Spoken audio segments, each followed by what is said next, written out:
El patrón es la persona física o moral que utiliza los servicios de uno o varios trabajadores.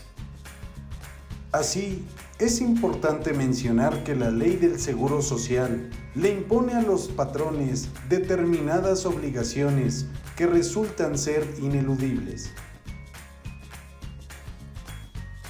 Una de ellas es registrarse e inscribir a todos sus trabajadores ante el instituto, comunicando sus altas y bajas, las modificaciones de su salario y todos los datos dentro de los plazos establecidos en la ley.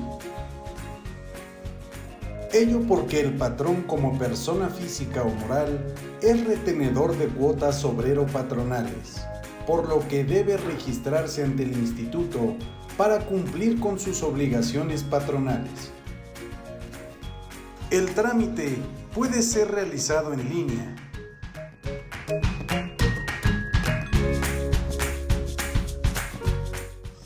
o mediante un preregistro, donde tenga que efectuar el trámite presencial en la subdelegación u oficina auxiliar de afiliación y cobranza que le corresponda de acuerdo al domicilio fiscal o del centro de trabajo.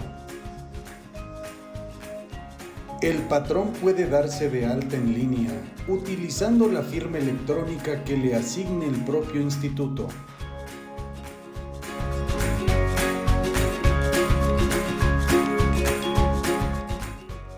Pero también en forma presencial, debiendo exhibir los siguientes documentos: Registro Federal de Contribuyentes con domicilio fiscal y aviso de apertura de establecimiento, comprobante de domicilio del centro de trabajo, un croquis de localización del domicilio laboral, clave única de registro de población y del representante legal, poder notarial con facultades del representante legal, identificación oficial con fotografía tanto del patrón como del representante legal, formato de aviso de inscripción de sus trabajadores, la escritura pública notarial donde conste la constitución de la empresa.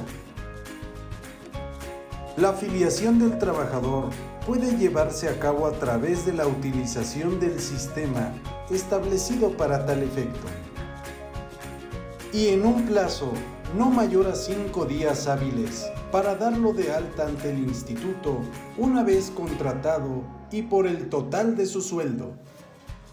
El patrón tiene la obligación de avisar al IMSS todas las altas, reingresos y bajas de sus trabajadores, así como las modificaciones de sus salarios.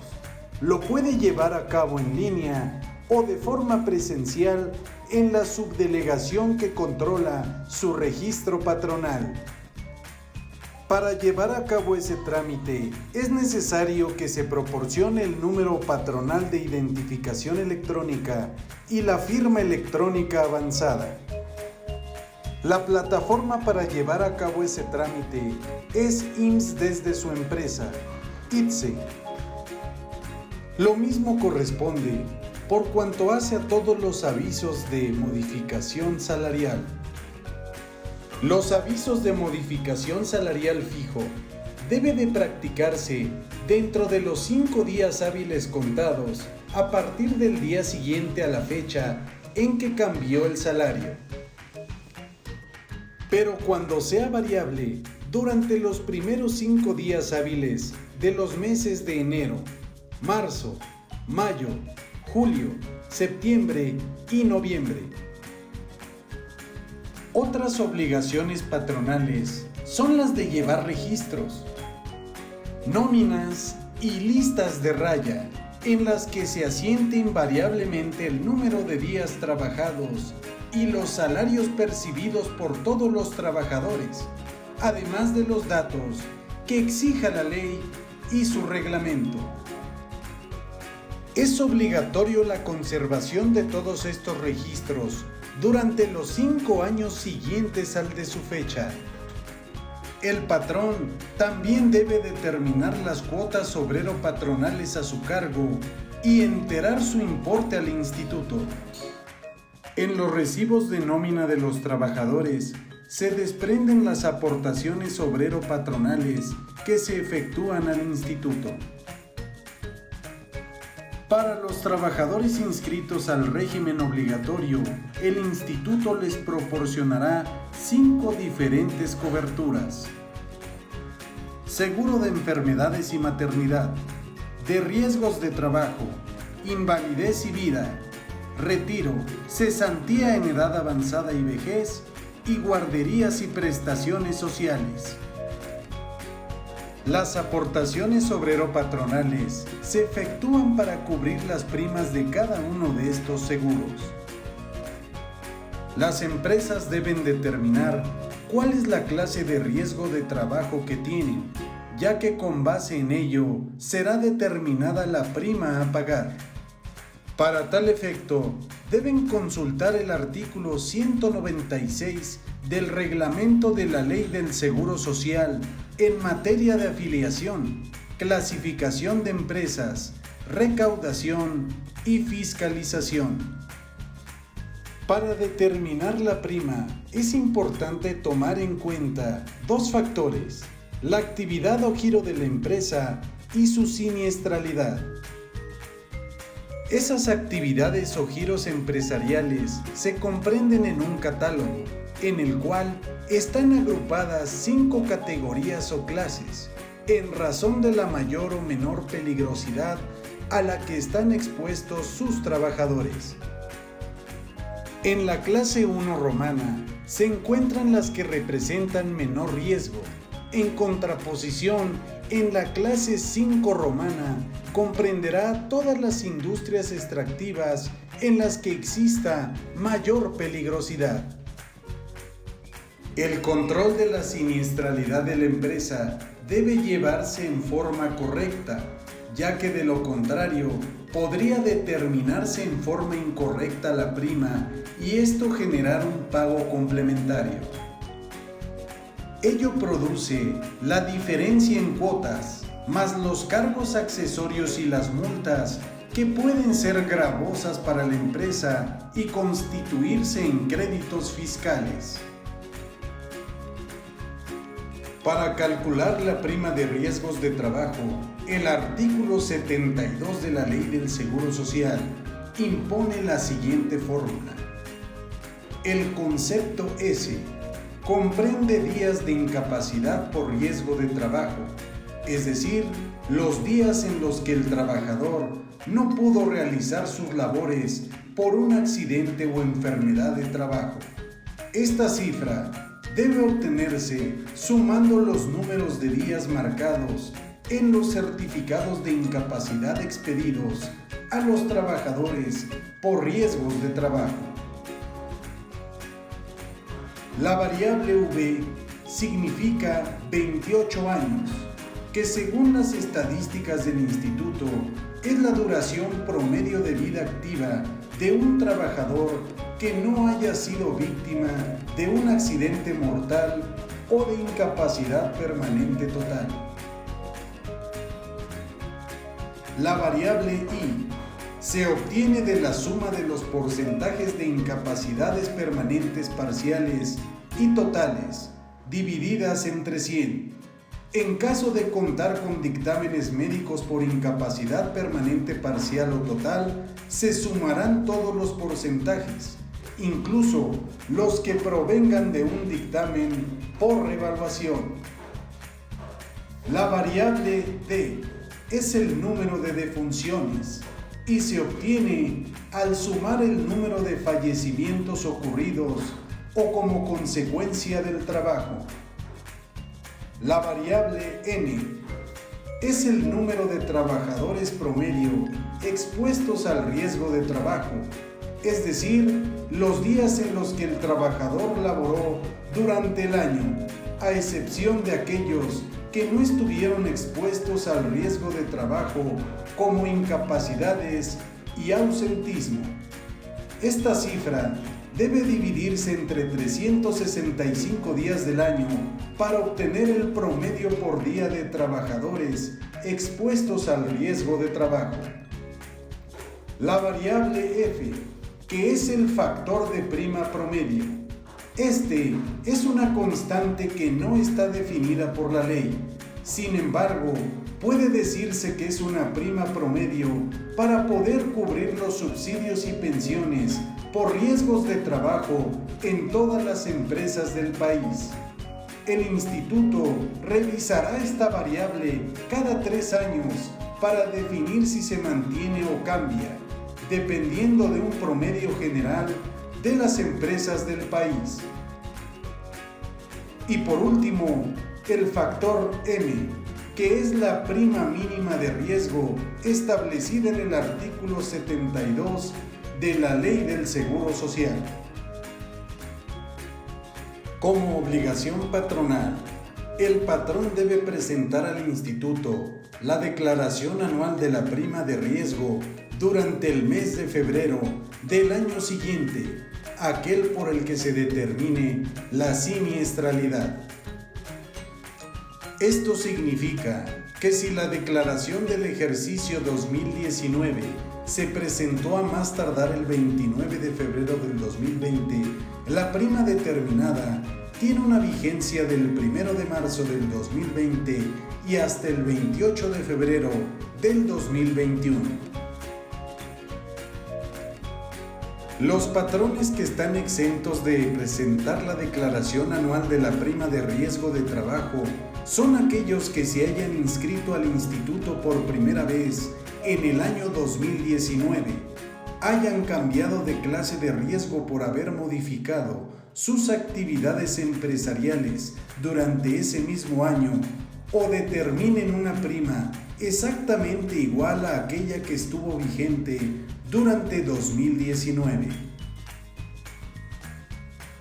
Los patrones que cuenten con menos de 10 trabajadores tienen la opción de no presentar la declaración anual de la prima de riesgo y continuar cubriendo la prima media que les corresponde. Sin embargo, al presentarla por así convenir a sus intereses, pueden efectuar el cálculo correspondiente y presentar su prima. El incumplimiento de la presentación de esta declaración o la presentación incorrecta de la misma debe sancionarse con una multa de 20 hasta 210 veces la unidad de medida y actualización vigente a partir del 1 de febrero del presente año, es decir, una multa que va desde los 1,737 pesos con 60 centavos hasta 18,244 pesos con 80 centavos. También los patrones que presenten la declaración de forma extemporánea, pero sin que medie requerimiento de la autoridad, no serán sujetos de la sanción referida.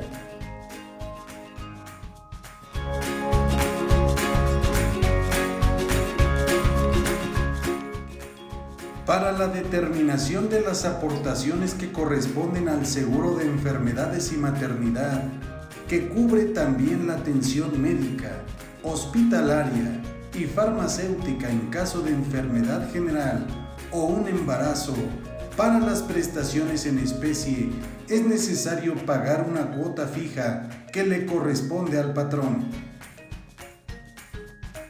La cuota fija es el 20% de la unidad de medida y actualización mensual. Para las prestaciones en dinero, debe tomarse como referencia el salario base de cotización del trabajador y partiendo de ahí, efectuar los cálculos correspondientes. Por ende, al trabajador le corresponde el 0,250% del salario base de cotización, mientras que al patrón el 0,700% de ese mismo salario. Para el seguro de invalidez y vida, cuando el trabajador por motivo de su trabajo sufra un accidente o quede incapacitado o inclusive pueda perder la vida, este seguro deberá cubrirse por ambas partes, tanto patrón como trabajador. Al trabajador le corresponde el 0.625% del salario base de cotización, mientras que al patrón el 1.75%. Para el seguro de retiro, cesantía en edad avanzada y vejez, el patrón debe de aportar, tanto para el retiro como para la parte de vejez, la cantidad que corresponda al 6.150% del salario base de cotización del trabajador. Para el seguro de riesgos de trabajo, la empresa debe de tomar como referencia el salario base de cotización de su trabajador y tomar el tipo de clase de siniestralidad que se determinó al momento de inscribirse al IMSS o dependiendo de los incidentes que haya sufrido la empresa con sus trabajadores. Y en el caso del seguro de guarderías y prestaciones sociales, el patrón debe de cubrir el 1% adicional al salario base de cotización que tiene el trabajador. Otra de las obligaciones patronales es permitir las inspecciones y visitas domiciliarias que practique el IMSS.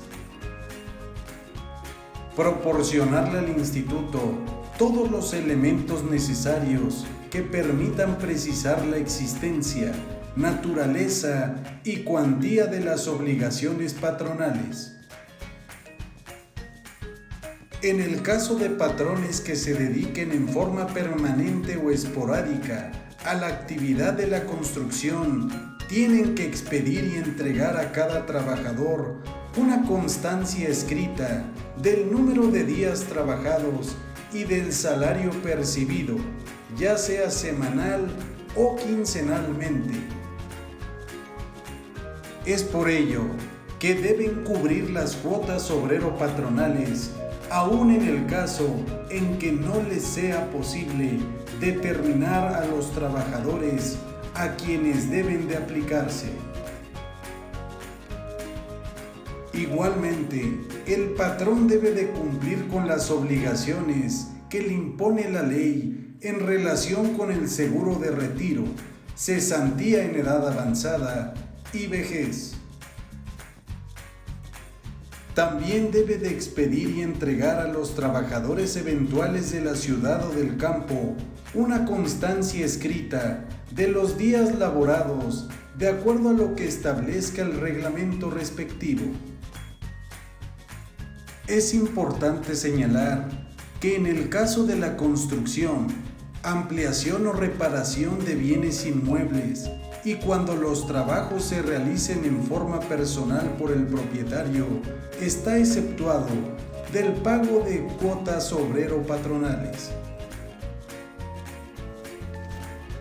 También en el caso de la edificación de obras realizadas por cooperación comunitaria, y en todo caso debe comprobarse el hecho en los términos reglamentarios. Si al contratar a los trabajadores para un patrón, para que ejecuten trabajos o presten servicios para él, participara un intermediario laboral, cualquiera que sea la denominación que patrón e intermediarios asuman, ambos serán responsables solidarios entre sí y con relación al trabajador, respecto del cumplimiento de todas las obligaciones contenidas en la ley. Es considerado patrón toda empresa establecida que preste servicios a otras para ejecutarlos con elementos propios y suficientes y cumplir con las obligaciones que deriven de las relaciones laborales con sus trabajadores.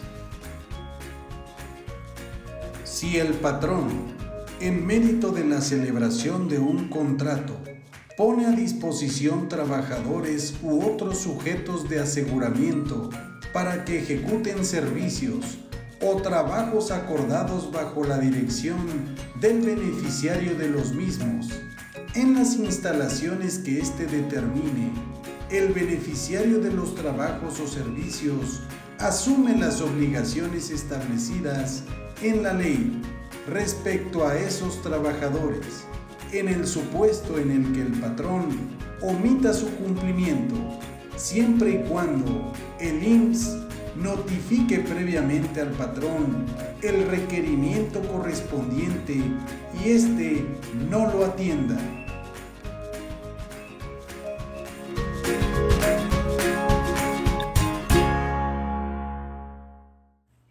En este caso, los contratantes de la relación laboral deberán comunicar trimestralmente ante la subdelegación correspondiente al domicilio patronal o sujeto obligado y del beneficiario respectivamente en los primeros 15 días de los meses de enero, abril, julio y octubre en relación con los contratos celebrados en el trimestre la siguiente información.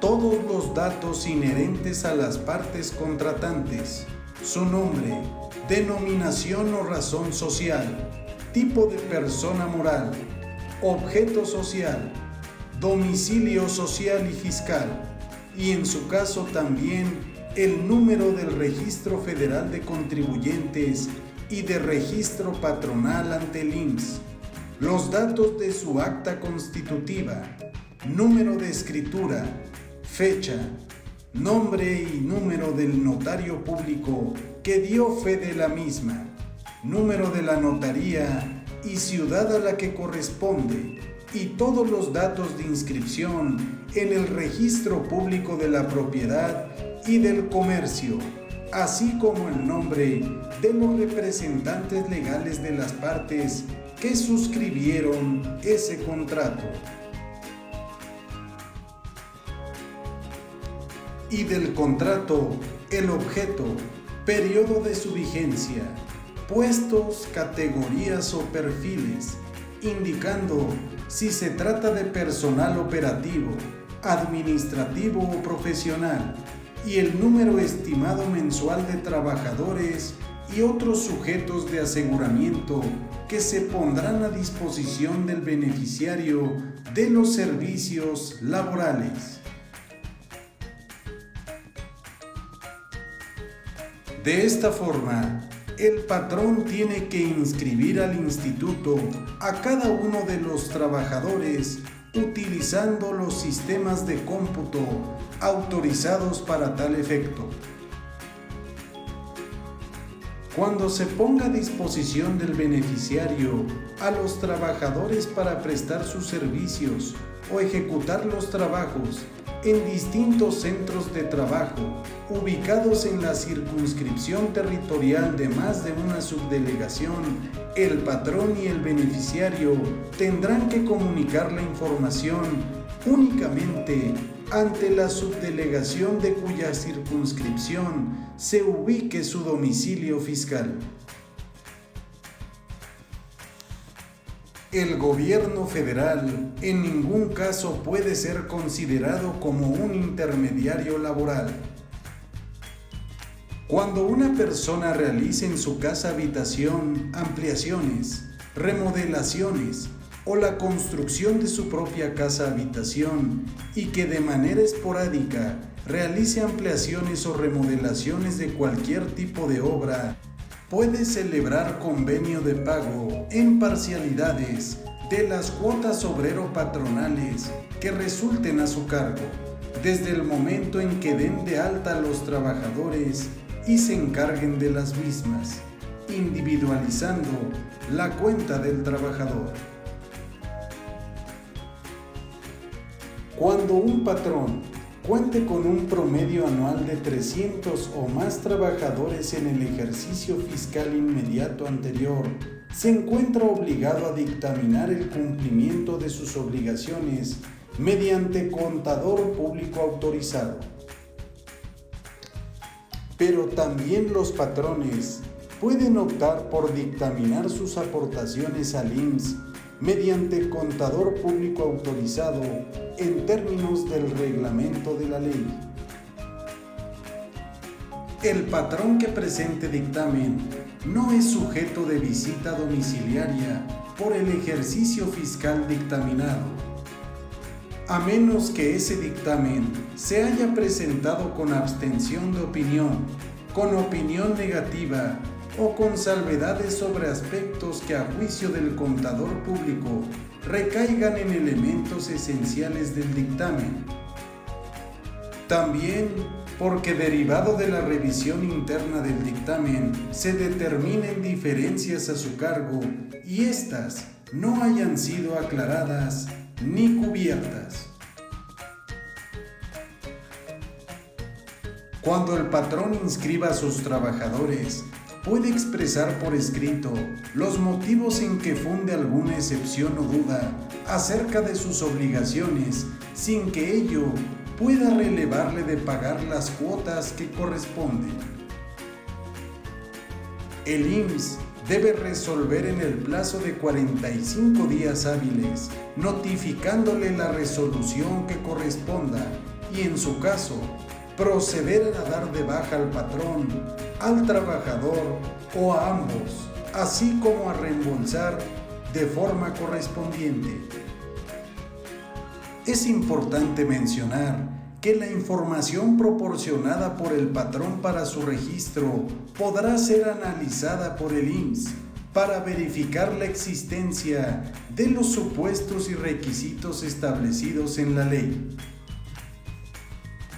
Cuando se proceda a dar de baja al presunto patrón o a los presuntos trabajadores o a ambos, el instituto aplicará los importes pagados para resarcir sus gastos de administración y de operación, quedando a salvo los derechos del trabajador para reclamar la devolución de los importes que hayan sido depositados en su cuenta individual en los términos legales. ¿Sabías que el trabajador tiene derecho de solicitar al IMSS su inscripción, comunicar las modificaciones de su salario y demás condiciones de trabajo, así como presentar la documentación que acredite la relación laboral, demuestre el periodo laborado y los salarios percibidos? Las sociedades cooperativas cubrirán la cuota correspondiente a los patrones y a cada uno de los socios. Las semanas reconocidas para el otorgamiento de las prestaciones deben obtenerse dividiendo entre los 7 días de cotización acumulados. Al efectuarse esta división, si existe un sobrante de días mayor a 3, este se considerará como otra semana completa, sin tomarse en cuenta el exceso si el número de días fuera de 3 o menor. Es importante recordar que los avisos de baja de los trabajadores incapacitados temporalmente para el trabajo no pueden surtir efectos para las finalidades del Seguro Social hasta en tanto perdure su estado de incapacidad. Por otra parte, los documentos, datos e informes que trabajadores y patrones proporcionen al IMSS serán estrictamente confidenciales, sin que pueda comunicarse o darse a conocer en forma nominativa e individual. Ello, excepto en el caso de que se trate de juicios y procedimientos en que el instituto sea parte. También, cuando se celebren convenios de colaboración con la Federación, estados o municipios o sus respectivas administraciones públicas para el intercambio de información relacionada con el cumplimiento de sus objetivos, con las restricciones pactadas en los convenios, donde se incluirá invariablemente una cláusula de confidencialidad y no difusión de la información intercambiada. Y por último, cuando la información sea solicitada por la Secretaría de la Función Pública, la Contraloría Interna en el Instituto, autoridades fiscales federales, instituciones de seguridad social y el Ministerio Público Federal. El instituto puede celebrar convenios de colaboración con los sectores social o privado para intercambiar información estadística relacionada con el cumplimiento de sus objetivos de seguridad social. La información que se derive del seguro de retiro, cesantía en edad avanzada y vejez debe ser proporcionada directamente por las administradoras de fondo para el retiro, así como las empresas procesadoras de información del sistema de ahorro para el retiro. También esta información tiene el carácter de confidencial respecto a las disposiciones que emita la Comisión Nacional del Sistema de Ahorro para el Retiro.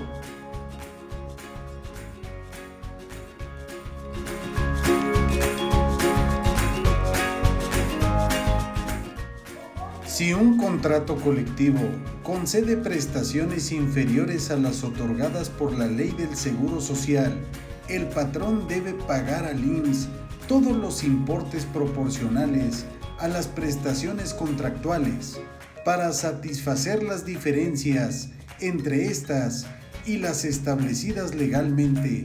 Las partes cubrirán las cuotas correspondientes.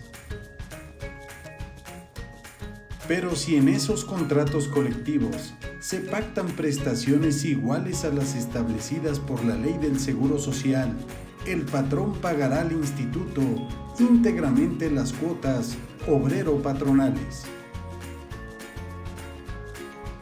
Lo mismo acontecerá cuando se consignen prestaciones superiores a las que concede la ley.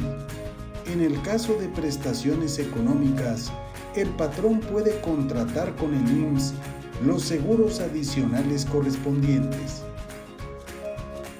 El instituto, apoyándose de un estudio técnico jurídico de los contratos colectivos de trabajo, escuchará a los interesados y efectuará la evaluación actuarial de las prestaciones contractuales, comparándolas individualmente con las de la ley, para elaborar las tablas de distribución de las cuotas correspondientes.